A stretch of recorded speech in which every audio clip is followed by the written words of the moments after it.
1993 release ஆன last action hero. நான் ஸ்கூலுக்கு போறேன்னு அம்மா கிட்ட போய் சொல்லிட்டு டெய்லி தியேட்டருக்கு போய் படம் பார்க்குற 8 வயசு பையன் டேனி. இவன் தான் நம்ம ஹீரோ. வழக்கம் போல அன்னைக்கு படம் பார்க்க போறான். இந்த தியேட்டரோட ஓனர் கிழவன் நாளைக்கு அர்னால்டு படம் ரிலீஸ் ஆகுது. ஆனா ரிலீஸுக்கு முன்னாடியே நீ நானும் அந்த படத்தை இன்னைக்கே பார்க்க போறேன்னு ஒரு மந்திரவாதி கொடுத்துட்டு போன டிக்கெட்டை இவன் கிட்ட கொடுக்குறான். இவனும் டிக்கெட்டை வாங்கி படம் பார்க்க வந்துட்டான்.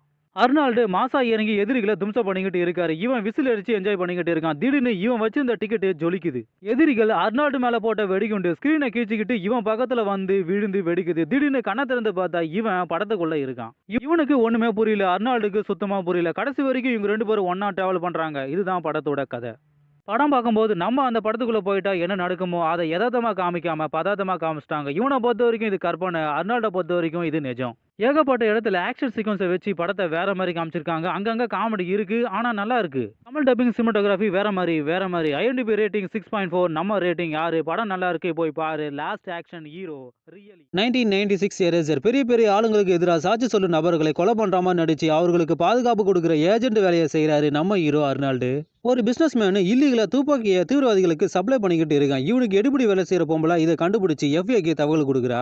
ஒரு கட்டத்துல இவளை கொலை பண்ண ட்ரை பண்றாங்க. நம்ம அர்னால்டு இவளை காப்பாத்தி வேற ஒரு ஊர்ல தங்க வைக்கிறாரு. ஒரு பக்கம் நம்ம அர்னால்டு காப்பாத்தின எல்லா சாட்சிகளையும் ஒரு டீம் கொலை பண்ணிக்கிட்டு இருக்காங்க. அந்த பொம்பளையும் கொலை பண்ண போறாங்க. இதுக்கப்புறம் நம்ம அர்னால்டு அந்த பொண்ணை எப்படி காப்பாத்த போறாரு? தீவிரவாதிகளுக்கு துப்பாக்கி சப்ளை பண்ற கவர்மெண்ட் அதிகாரிகள் யார் யாருன்னு கண்டுபிடிச்சு சட்டத்துக்கு முன்னாடி நிறுத்தினாரா இல்லையான்னு படத்தை முடிக்கிறாங்க. ஆக்ஷன் சீக்வன்ஸ் எல்லாம் பலமா இருக்கு. முதல்ல கூட சண்டை போறது எல்லாம் வேற மாதிரி பண்ணிருக்காங்க. ஒரு சில இடங்களில் வர ட்விஸ்ட் அந்த பண்ணிட்டாங்க. Tamil dubbing cinematography double okay. IMDb rating 6.2, நம்ம ரேட்டிங் 6. படம் நல்லா இருக்கு, போய் பாரு. எரேசர் காப்பான். 2002 ரிலீஸ்ன கொலாட்டரல் டேமேஜ். தான் உயிரை கொடுத்தாவது அடுத்தனோட உயிரை காப்பாத்துறாரு ஃபயர்மேன் ஆன நம்ம ஹீரோ அர்னால்டு.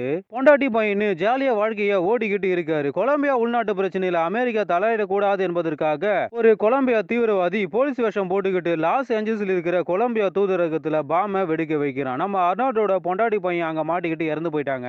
நம்ம அர்னால்டால அவங்கள காப்பாற்ற முடியல. இவருக்கும் அடிபடுது. இந்த கேஸை விசாரிக்கிற போலீஸ் கிட்ட அந்த தீவிரவாதியை பிடிச்சி சட்டத்துக்கு முன்னாடி நிறுத்துங்கன்னு நம்ம அர்னால்டு ஆர்டர் போடுறாரு.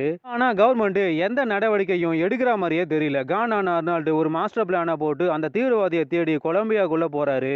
ஒரு பக்கம் போலீஸ் கிட்ட மாட்டிக்கிட்டு ஜெயிலுக்கும் போறாரு. இன்னொரு பக்கம் தீவிரவாதியை கண்டுபிடிச்சு அவனை கொலை பண்ண ட்ரை பண்றாரு. ஆனா அவனோட பொண்டாட்டி பையனையே காப்பாத்துறாரு. தீவிரவாதியோட பொண்டாட்டி நம்ம அர்னால்டுக்கு ஹெல்ப் பண்ணிக்கிட்டு இருக்கா. தீவிரவாதி அமெரிக்காவில் மறுபடியும் பாம வைக்க போறான் போல அப்படின்னு இவ வாக்குமூலம் கொடுக்குறா.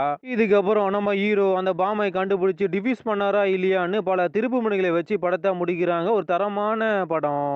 Tamil dubbing cinematography double okay. IMDb rating 5.5, நம்ம ரேட்டிங் 6.4. Collateral damage Vettaiyan.